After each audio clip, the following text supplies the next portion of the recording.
Depuis que l'homme existe, une de ses capacités, c'est de construire des trucs de plus en plus complexes. Et les bâtiments, ça rentre en plein dedans. Des pyramides au Burj Khalifa, en passant par la Tour Eiffel et plein d'autres trucs. Au-delà d'habiter dedans, il y a pas mal de ces constructions qui ont servi à juste vénérer des dieux, ou à faire la démonstration du pouvoir culturel et économique des civilisations qui les ont réalisées. Et vu que la démesure aujourd'hui donne pas vraiment l'impression d'avoir des limites, est-ce qu'il y a des limites de taille dans ce qu'on peut vraiment construire ?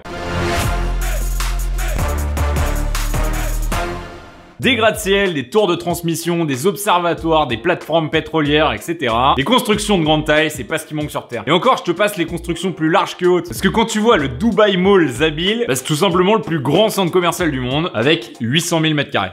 À quoi ça sert? Je sais pas. Non, là où les problèmes se posent en termes de construction, c'est quand on essaye de partir vers le haut. Pourtant, quand on voit des villes comme New York avec des gratte-ciel de partout, on pourrait se dire que c'est assez facile. Mais en fait, si tu regardes de plus près, à New York, les buildings, ils sont tous en moyenne à 400 ou 500 mètres de haut. Alors, je te vois venir, hein, parce que 400 mètres de haut, c'est déjà hyper haut. C'est un tiers de plus que la Tour Eiffel, déjà, globalement. Il y a même des mecs qui s'en servent pour faire du base jump. Et ouais, pour rappel, la Tour Eiffel, elle fait que 330 mètres de haut, et c'est même pas un immeuble. Alors que la tour la plus haute de France, c'est la tour First à la Défense, et elle fait que 231 mètres de haut. On est loin!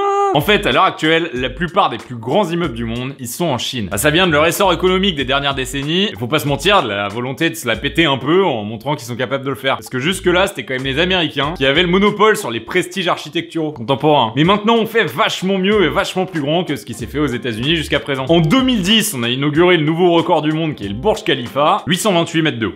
Rien que ça. Donc les mecs, ils y sont pas allés à moitié, ils ont explosé le record d'avant de 200 mètres. Mais bon, 2010, ça commence à dater, donc on se demande si on peut pas faire mieux aujourd'hui. Alors on n'a pas encore fait mieux, mais ça risque d'arriver dans le futur. Toujours à Dubaï, les mecs, ils ont clairement trop de thunes. Il y a la Jeddah Tower qui est actuellement en cours de construction. Et elle va atteindre la barre symbolique du kilomètre de haut. Et en plus, à la base, elle était censée atteindre 1600 mètres de haut, donc le double de Burj Khalifa. Mais à cause de la géologie du sol qui était un peu moins stable que prévu, bah, ils ont dû revoir le truc à la baisse. Ce qui nous amène à la question des contraintes techniques. Parce que bon, la contrainte du prix, parce que ça coûte des dizaines de milliards de dollars de faire un bâtiment comme ça, bah tu l'auras compris, c'est pas vraiment le problème aujourd'hui. Mais les lois de la physique, la thune, elles s'en foutent. Complètement incorruptible. Parce que quand t'atteins des hauteurs pareilles, tu vas commencer à te heurter à des problèmes physiques un peu relous du style le vent, la résistance des matériaux, le propre poids de ton bâtiment, la sensibilité aux tremblements de terre et même la température. Alors déjà le vent et les tremblements de terre, a priori ça, on sait à peu près faire. Du style la plupart des immeubles au Japon, ils ont à leur base des systèmes qui leur permettent de tenir le coup. Et ça consiste souvent en des fondations qui sont pas simplement fixées dans le sol, mais qui vont reposer sur des sortes de coussins en caoutchouc ou en autre chose qui vont faire office de suspension. Et ça va faire en sorte que les immeubles, ils peuvent carrément tanguer. Il y a d'autres technologies utilisées dans des grandes tours qui permettent le tangage de l'immeuble, qui se basent sur ce qu'on utilise dans les gros bateaux. Ça s'appelle un amortisseur harmonique. En fait, c'est une énorme boule sur vérin hydraulique qui va osciller à l'inverse du mouvement du bâtiment. Donc ça va compenser, ça va envoyer une masse de l'autre côté. C'est le cas par exemple de la tour Taipei 101 qui a une sphère de quand même 660 tonnes qui se balade au milieu. Sinon, t'as toujours une solution qui est élargir un max la base du bâtiment et faire une pointe. Ça va te permettre de limiter la prise au vent au sommet, et c'est ce qui a été appliqué sur les pyramides ou le Burj Khalifa. Mais ça va augmenter le coût, ne serait-ce qu'en matériaux de construction. Parce que, en fait, ta base, elle devient gigantesque. Et le Burj Khalifa, quand t'es au sommet et qu'il y a du vent, ça peut osciller sur 2,5 mètres. Il y a de quoi filer la gerbe. Hein. Après, une autre contrainte, c'est la résistance des matériaux. Ça a déjà pas mal évolué depuis l'invention du béton armé, parce qu'il y a eu l'invention de nouveaux matériaux composites et des nouveaux alliages, ou même plus récemment avec l'impression 3D à grande échelle. Ça va permettre de créer des structures géométriques optimales qui vont pouvoir résister aux contraintes mécaniques. Bah, parce que tout simplement, au bout d'une certaine hauteur, le poids qui pèse sur tout ce qu'il y a en dessous, ça devient complètement débile. Juste en aluminium et sans compter tout le reste, le Burj Khalifa, c'est l'équivalent de 5 gros avions. Bah après, pour les contraintes de géologie, donc ton sol, si t'es purement sur un marécage ou sur des sables mouvants, il va te suffire de construire des fondations suffisamment profondes. Pour le Burj Khalifa, il y a 270 pilotis de 170 mètres de profondeur. C'est à peu près la moitié de la tour Montparnasse, mais dans le sol.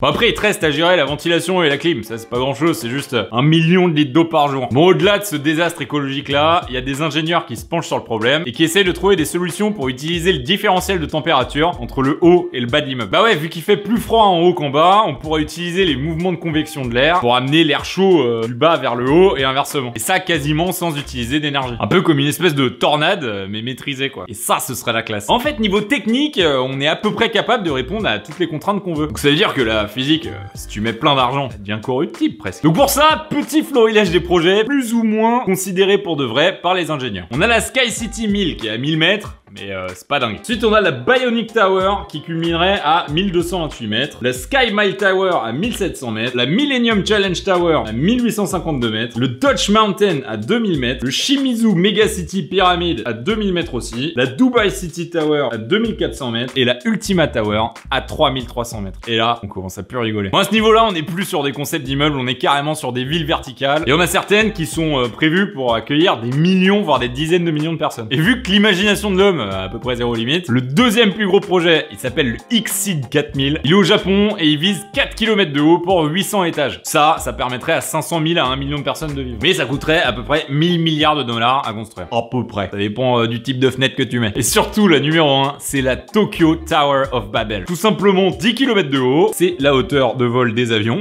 on va dire ça comme ça, et ça vise 30 millions d'habitants. C'est le projet le plus ambitieux qui a été proposé dans toute l'histoire de l'humanité. Faudrait entre 100 et 150 ans pour le construire. Déjà, t'as une fourchette de 50 ans, c'est un peu chaud. Et pour un coût de 19 000 milliards de dollars. Soit l'équivalent de 12 000 Burj Khalifa. Et après, le projet il viendrait avec tout un tas de problèmes du style l'entretien de la structure, la corrosion. Il faut vraiment pas déconner pour pas que ça parte en effondrement du type château de cartes, quoi. Parce qu'il y aurait quand même 30 millions de personnes dedans, faut pas se rater, quoi. Il y a des problèmes un peu plus exotiques du style les météorites qui ont peut-être pas encore cramé à 10 km de haut. Et s'il y a un truc qui pète en hauteur et qui tombe, bah ceux qui se le prennent en dessous, ils vont avoir du mal à survivre. Bon, donc a priori, les deux derniers projets, celui de 4 km et 10 km, c'est plutôt des vues de l'esprit d'architecte un peu taré, mais ça a le mérite d'exister. Alors selon toi, c'est de la pure science-fiction ou ça risque d'arriver un jour ce genre de délire? Je pense que l'humain, pour de vrai, il peut construire jusqu'à quelle hauteur? Et surtout, est-ce que tu penses que ça sert à quelque chose de le faire? Bah ouais, parce qu'il y a 50 ans, un projet comme le Burj Khalifa, c'était considéré comme un délire, quoi. Mais aujourd'hui, il y a déjà un projet en cours pour le dépasser. Donc peut-être qu'une fois que le kilomètre sera dépassé pour de vrai, les gars, ils vont craquer leur slip et ils vont essayer de taper les 10 bornes d'un coup, quoi. Et moi, je vais apprendre à faire un peu l'escalade, là. A plus!